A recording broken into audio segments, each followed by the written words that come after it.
ჩემთვის პირადად 2024 წელი იყო ძალიან საინტერესო, წარმატებული წელი, ახალი პროექტების, საინტერესო საქმეები. ასე ჩვენი ორგანიზაციისთვის, სოფმარისთვის ეს წელი იყო, გასული წელი იყო საინტერესო, კოლექტივმა ძალიან კარგად იმუშავა, ყველას მინდა მადლობა უთხრა.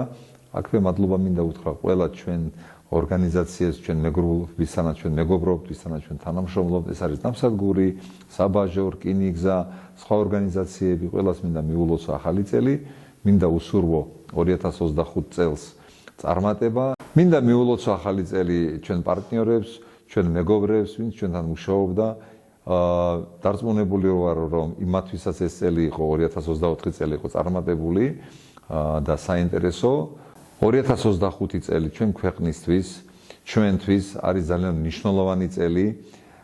მე მინდა უსურვო ჩვენ ხალხს, ჩვენ ქვეყანას, ასევე ჩვენ მეგობრებს, ასევე მთელ სოფლიოს, იმიტომ რომ ძალიან რთული ვითარებაა ყველგან სამწუხაროდ, რომ ეს წელი ჩვენთვის იყოს მშვიდობიანი წელი, წარმატებული წელი და იყოს აუცილებლად ნაყოფიერი წელი.